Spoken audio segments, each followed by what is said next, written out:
Everyone, today we'll deal with section 76 and 79 of the Indian Penal Code laid under chapter 4 of IPC, that is general exceptions. So now let's start the video. Please hit the like and subscribe button. Section 76 deals with act done by a person bound by law or by mistake of fact believing himself bound by law. So now let's see the principle. Section 76 and 79 of the code incorporates the common law principle of ignorantia facit doth excusat, ignorantia juris non excusat. That means ignorance of fact is excusable, whereas ignorance of law is not excusable. The justification for exemption on the ground of mistake of fact and ignorance of fact is based on the principle that a man who is mistaken or ignorant about the existence of a fact cannot form the necessary intention to constitute a crime and therefore not responsible in law for his deeds.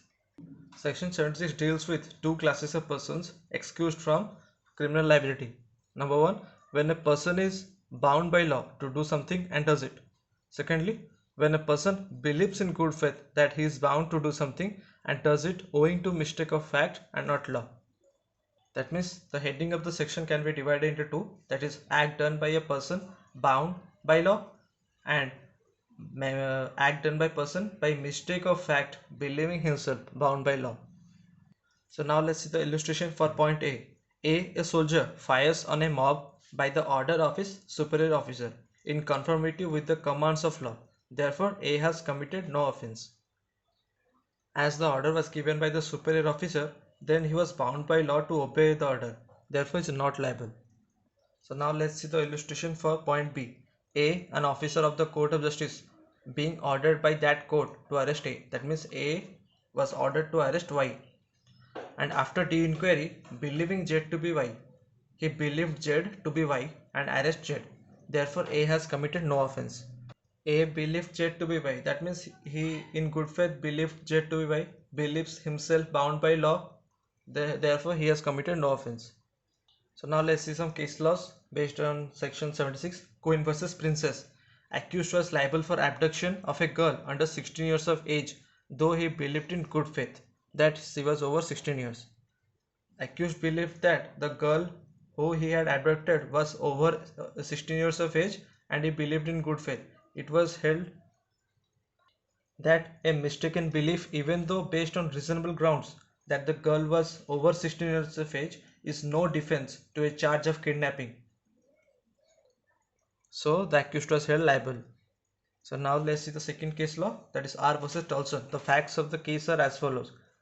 Mrs. Tolson married Mr. Tolson on September 11, 1880. After a year, he deserted her on December 13, 1881. On inquiries made by her father and others, she was led to believe that her husband had been drowned in a vessel bound for America, which went down with all hands on board. That means which went down with all persons on board. On Jan 10, 1887, Mrs. Tolson, supposing herself to be a widow, contracted a second marriage with another man. The circumstances were well known to the second husband and the ceremony was in no way concealed. The intent to commit bigamy was held to be negative by a majority of 5 to 9 judges by the accused's mistaken belief in the death of her husband. Therefore, she was acquitted because she believed in good faith and on reasonable grounds that her husband had died prior to the time of second marriage. So now let's see the difference between mistake of fact and mistake of law through the following examples. Suppose a police officer A arrests B thinking B to commit murder, but actually B was killed. B killed a dacoit in his private defense. B was exercising private defense. Therefore, A is not liable. So he was under a mistake of fact. Now let's say another example. Suppose police officer A arrests B for B committing an assault. It appears that B was committing an assault. So he arrested B, but assault is non-cognizable. Therefore, A cannot arrest B.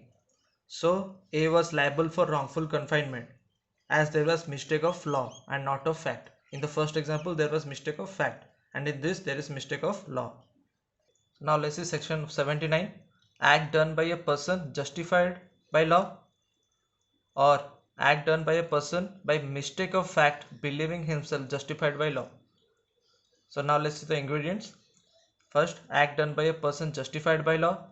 Act done by reason of a mistake of fact believes himself to be justified by law.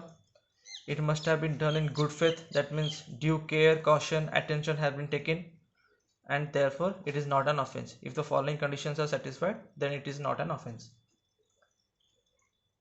Now let's see the illustration. A sees Z commit a murder.